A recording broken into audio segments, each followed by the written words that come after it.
Estamos hablando de la desigualdad y para ello y para platicar con más profundidad de cuáles son todos los factores que la rodean, sus efectos y sus causas, hoy hemos invitado a un ciudadano que ha venido participando de manera importante desde diferentes sectores productivos del país, pero también participando con distintas organizaciones de la sociedad civil para poder atenuar y generar oportunidades para las personas que menos tienen. Vamos a conversar en unos minutos con Víctor Gavito, que actualmente es el presidente de la Fundación Ibero Meneses. Pero antes de tener esta charla, vamos a conversar, como todos los programas, con Alfonso Rodríguez, con el cual vamos a platicar desde cuál es el estado de situación que están viendo diferentes organismos internacionales respecto a la desigualdad en México. Alfonso, ¿cómo estás? Buenas noches. Muy bien, Tulio, muy buenas noches a todos. Alfonso, me llamaba mucho la atención las respuestas que pudimos observar de las personas que nos hicieron favor de contestarnos en estas entrevistas de calle, en donde claramente hablaban de cuáles son estos factores. Hablaban de la calidad de la educación, hablaban de que las inversiones tienen que estar bien orientadas, hablaban de la igualdad de oportunidades que debe haber entre hombres y mujeres, hablaban de las posibilidades de que a las comunidades indígenas habría que otorgarles también proyectos productivos que les permitieran estar más articulados a ciertos sectores de la población. Y me parece que bajo estas respuestas nos puedes tú platicar el día de hoy qué es lo que está viendo, en este caso la Organización de la Cooperación y el Desarrollo Económico, la OCDE, en la presentación del escenario económico para México y las perspectivas que se han presentado. Sí, con muchísimo gusto, Tulio. Si nos ponen la primera gráfica, esta gráfica lo que enseña es un efecto que pudieran tener si son bien implementadas las reformas estructurales, las famosísimas reformas estructurales. Estaríamos, perdón para nuestros amigos y perdón que tome la palabra, Alfonso, estaríamos un poco recapitulando que la OCDE en su momento presentó un diagnóstico de nuestro país y una serie de recomendaciones en materia de política pública, en de cierta manera venían enunciadas estas reformas. Hablaban de la reforma energética, hablaban de la reforma educativa, hablaban de la reforma fiscal, hablaban de la reforma financiera, el sistema de pensiones. La reforma del sistema de pensiones que aún no se ha llevado a cabo. Hablaban también, por ejemplo, ya hablamos de la reforma educativa, pero hablaban también, por ejemplo, de la reforma al campo, que entiendo que también no se ha instrumentado de manera adecuada. Ya lo platicaremos con el invitado de hoy. Del sistema anticorrupción también, que está pronto por... Que tiene que ver con la reforma a la gobernabilidad del país, ¿no? En donde tienes dos componentes, que es la respuesta ha sido la creación del Sistema Nacional Anticorrupción y el Sistema Nacional de Transparencia, en donde tenemos que decir que claramente ahí la participación de muchas organizaciones de la sociedad civil han impulsado de manera muy contundente, pero también de manera muy práctica, cuáles son las premisas fundamentales que deben contener esos sistemas y que ya los hemos platicado de manera muy clara en este programa. Y que pues haciendo ya ahí que ya abriste el tema, pues haciendo un comercial, pues seguimos para que sigan impulsando la ley 3 de 3 que hoy está platicándose y debatiéndose en el Senado, y invitamos a nuestros amigos senadores para que puedan aprobar esta iniciativa, que es una iniciativa ciudadana y que le debemos muchos dientes para que tenga éxito. Y que aunado a esta ley de 3 de 3, que en realidad es la ley de responsabilidades administrativas, en donde lo que se busca es que haya responsabilidades en el ejercicio de usos públicos, no solamente para los que tienen una responsabilidad de carácter público, llamarlo así, que trabajan en alguna esfera gubernamental, sino también para las personas que participan en empresas. Tiene que ver también en estas reformas que tienen que reglamentar el Sistema Nacional Anticorrupción. Y creo que ahí es muy importante que en estas semanas todos estemos muy atentos de cómo los partidos políticos tendrán que hacer caso y tendrán que escuchar las exigencias de la sociedad mexicana de realmente llevar a cabo estas reformas y que se reglamente de manera adecuada para que podamos cristalizar este anhelo de la sociedad, que es combatir la corrupción en nuestro país. Bueno, ahora sí, Vayamos a las gráficas, Alfonso. Bueno, aquí esta gráfica que ya llevan un rato viéndola, lo que dice es que desde 1980 hasta más o menos como el 2015 hemos tenido un crecimiento en promedio del 0.6% per cápita. Esto quiere decir que durante cada año hemos venido creciendo 0.6%. Que eso lo que nos habla es de las grandes oportunidades que se han perdido con ese ritmo de crecimiento que ha tenido nuestro país. Es correcto, o sea, estamos creciendo por abajo del 1%, que es un crecimiento pues, superior. En la segunda parte de la gráfica estamos viendo lo que sucedería si todas estas reformas que ya platicamos se llevan a cabo y llegan a un feliz término o a buen término, como coloquialmente se dice, tendríamos un crecimiento per cápita también en promedio del 2.4%, lo que refleja pues, que se detonaría, como bien decían nuestros amigos que hicieron las encuestas en la calle, si damos más oportunidades o damos igualdad de oportunidades, que es lo que se pretende con estas reformas estructurales, pues la gente vería en su bolsillo reflejado pues un crecimiento importante y podría atender a todas sus necesidades. Vamos a ver la siguiente gráfica que está relacionada también en estos pronósticos de cómo hoy las personas, de acuerdo a datos de la OCDE, bajo un indicador que tienen ellos para medir el bienestar, cómo por cada uno de los componentes que interactúan en nuestra vida cotidiana, México está dentro de los países con las calificaciones más bajas. No sé si la quieras comentar, Alfonso. Sí, primero a lo mejor explicar un poquito qué se refiere con movilidad social. Y la movilidad social es la capacidad que puede tener una persona para ir incrementando su ingreso y poder ir subiendo en el escalafón de obtener más ingresos y por ende cubrir sus necesidades. Y que también significa que tenga la capacidad de acceder a mejores escuelas, la capacidad de satisfacer sus necesidades en materia de habitación, en materia de salud, en materia de pensión, es decir, que tengan los satisfactores sociales básicos necesarios completamente satisfechos. Entonces hoy,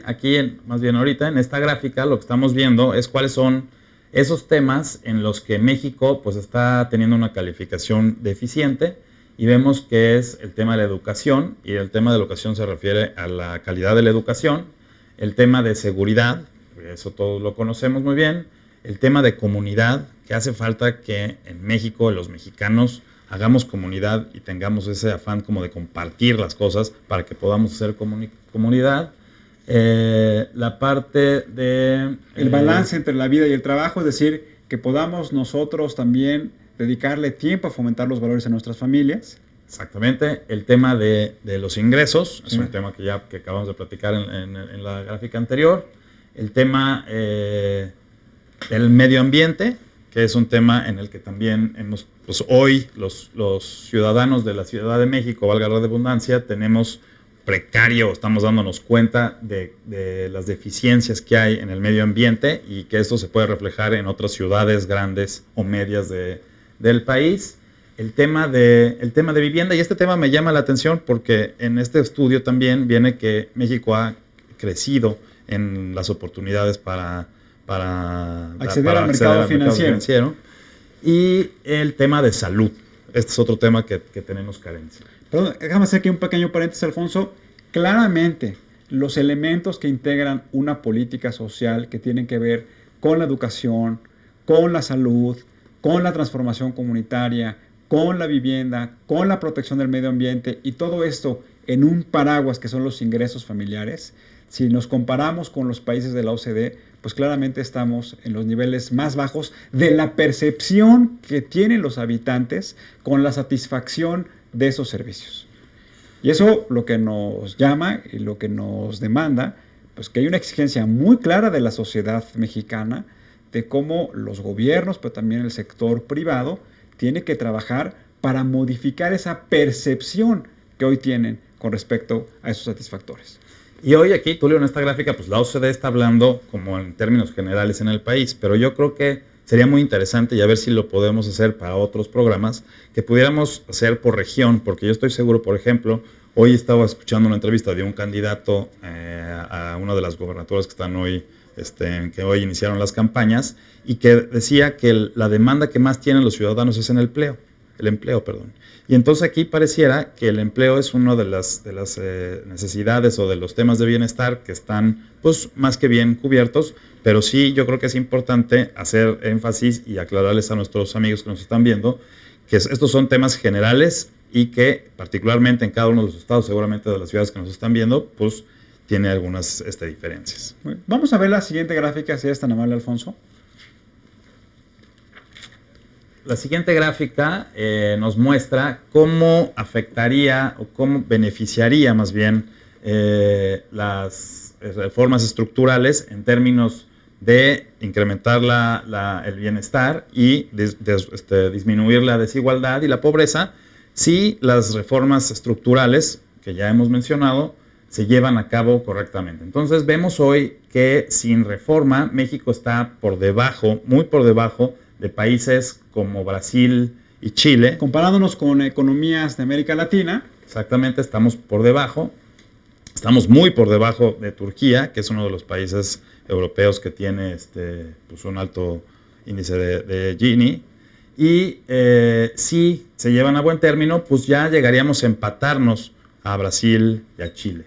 Vamos a ver la siguiente gráfica y perdón que haya pedido que la veamos porque claramente esto lo que nos complementa es lo que estamos viendo aquí. Aquí lo que estamos viendo es cómo afecta la desigualdad en la satisfacción o la percepción que tiene la gente con la calidad de vida que tiene. Y vemos, por ejemplo, que la gente que es más pobre tiene más deficiencia en la satisfacción o la percepción de satisfacción que tiene con su vida. O sea, aquí claramente lo que nos está diciendo esta gráfica es que el nivel de ingreso que tiene una persona entre el decil más pobre y el decil más alto es que claramente, pues digo, parece una obviedad, pero que aquí está documentada, que el nivel de insatisfacción que tiene el decil de menores ingresos es muy alto con respecto a la calidad de vida que tiene. Exactamente, vemos que el decil más rico, que es el último del lado derecho, es el decil que más satisfacción tiene con su vida, y el decil más pobre, que es el decil del lado izquierdo, es el que menos satisfecho está con su vida. Vamos a ver la siguiente gráfica, por favor. En este orden de ideas, en la siguiente gráfica que nos están presentando en este momento en la pantalla, le pedimos a la gente de producción que nos hace favor de poner la siguiente gráfica. Ahí lo que estamos viendo también es que creo que es muy importante que la estabilidad económica que te permite tener un empleo permanente, lo que conlleva es que las personas puedan tomar decisiones de inversión familiar de mediano y largo plazo. Es decir, cuando una persona está tomando la decisión de adquirir una vivienda, por ejemplo, que es una decisión de largo plazo, las hipotecas están entre 20, 25 o 30 años en los segmentos de más bajos ingresos, pues quiere decir que tiene cierta certidumbre de los ingresos familiares que les va a poder permitir tomar esa decisión. Y esta gráfica claramente lo que nos está diciendo que la volatilidad en las fuentes de ingresos, pues nuevamente tiene una correlación altísima en los deciles que tienen menores ingresos, a diferencia en los deciles más altos. Sí, es correcto. Aquí vemos cómo se voltea la gráfica totalmente. Entonces, cuando estamos hablando de volatilidad en los ingresos, pues obviamente la gente que tiene mayores recursos y constantemente recibe esos recursos, pues tiene menor volatilidad en sus ingresos, y la que menos recursos recibe es la que más volatilidad tiene en sus recursos. Vamos a ver la siguiente gráfica porque... Pero nos saltamos una. Ah, perdón, Alfonso. Sí, nos saltamos una. Pero, que es... Mira, vamos a ver la que nos están poniendo aquí en la pantalla, que nuestros amigos que nos observan la están viendo desde sus casas. Tiene que ver también en el efecto que tiene el acceso a la salud, a la salud pública, en este caso a los hospitales y a la afiliación al Instituto Mexicano del Seguro Social, en donde claramente cuando hablamos de desigualdad hay dos indicadores que realmente nos lastiman. Uno que tiene que ver con la esperanza de vida que tienen las personas, que está correlacionada con su nivel de ingresos, pero también lo que tiene que ver con la tasa de mortalidad infantil. ¿Qué nos puedes platicar de eso, Alfonso? Pues mira, aquí lo que nos están mostrando estas dos gráficas, si vemos la gráfica que está en el lado izquierdo, que es la esperanza de vida, vemos que los estados, pues digamos así, como del sur del país, como Oaxaca, Guerrero, Chiapas, son los estados que más carencias o menos esperanza de vida tienen los ciudadanos que habitan en esos estados. Y por otra parte vemos, por ejemplo, hasta arriba en la gráfica, el estado de Nuevo León, que es uno de los estados con mayor desarrollo económico del país. También está Jalisco y Coahuila, que tienen pues una esperanza de vida mucho mayor los ciudadanos que habitan en esa región. Y pues aquí yo, o sea, como un comentario diría que pues estos son dos temas que son muy importantes en la desigualdad y en la pobreza, que tienen que ser atendidos, y hoy son atendidos con programas por parte del gobierno federal, como por ejemplo el combate al hambre, el programa que tienen, y el programa de Prospera. Ahora, la tasa de mortalidad infantil también es otro de de los temas importantes y este tiene que ver también como con la educación, es un tema que va vinculado con la educación porque hay mucha gente que no sabe qué es lo que tiene que hacer para reducir esa tasa de mortalidad infantil, que son las madres que tienen que cuidarse, que no pueden embarazarse después de los 30 años, y una serie de información que ya platicamos en un programa aquí, de lo que son programas que tiene la UNICEF para reducir esta tasa de mortalidad infantil. Un poco resumiendo, en esas gráficas lo que queremos mostrar es cómo la falta de acceso o el acceso inadecuado a la satisfacción de la salud, de la educación, los elementos que tienen que ver con la salud, como la tasa de mortalidad o como la esperanza de vida, pues están claramente relacionados con el nivel de ingreso que tienen las familias. Y eso es lo que nos conlleva a que tengamos que repensar de una manera distinta, de una manera mucho más responsable, cuál debe ser el impacto de las políticas sociales que se deben llevar a cabo en todo el país. Uno de los grandes temas que se conversan actualmente es que tanto los gobiernos en sus tres niveles, el gobierno federal, los gobiernos estatales y los gobiernos locales, muchas veces buscan cada uno de ellos instrumentar sus propios programas sociales. Y desde un punto de vista técnico, esto lo que significa es que hay una duplicidad de recursos para atender a los mismos segmentos de la población, que si existiera un inventario de los programas sociales de nuestro país, si hubiera un esquema transversal en donde todos pudieran participar y poner de su parte, pudiera utilizarse de manera mucho más eficiente y más eficaz los recursos públicos que se destinan, y además también se eliminaría la posibilidad, que hoy es una realidad en nuestro país, que gran parte de estos programas sociales muchas veces se utilizan pues para tener un tema de rendimiento electoral o de clientela política a los grupos que representan a estos segmentos de la población. Me ganaste lo que iba a decir yo, porque justo iba a comentar que desafortunadamente estos recursos que el gobierno invierte, que si no mal recuerdo la cifra, el tema del gasto social ha venido creciendo durante los últimos, del 2006 al 2012, en 126%, el gasto en el desarrollo social, pues sí han sido utilizados o son utilizados en temas electorales, y eso me parece que pues es una situación que si bien sí ayuda a la gente, no le resuelve nada y pues tenemos que trabajar en eso. Y también, Alfonso, en muchas ocasiones hemos visto que las personas se acercan a las campañas electorales, y sacamos el tema porque hoy se están iniciando en estas semanas campañas electorales para algunas gubernaturas de los estados, para alcaldías y para renovar congresos locales, y claramente lo que tenemos que tener la conciencia es de que debemos evitar y debemos erradicar que los candidatos de los diferentes partidos políticos quieran lucrar con las necesidades de la población, que la población a su vez, ante esta falta de elementos materiales, ante estas carencias, pues tampoco sean objeto y sean rehenes electorales de estos candidatos y de estos partidos políticos. Y hoy, Tulio, yo creo que estamos hablando del tema de desigualdad y atendiendo como tema, como que nos hemos enfocado mucho el tema del ingreso y cómo recibir ese ingreso, que es el tema de la educación y todo ese rollo. Yo creo que también hemos tratado aquí, abordado el tema de la desigualdad en cuanto a equidad de género, ¿no? Y otros temas que también son parte de todo lo que hablan nuestros amigos en las entrevistas que hicimos de calle, que son parte de la desigualdad. Alfonso, muchas gracias. Vamos a continuar a hacer un pequeño corte. Regresamos con Víctor Gavito, presidente de la Fundación Ibero Meneses.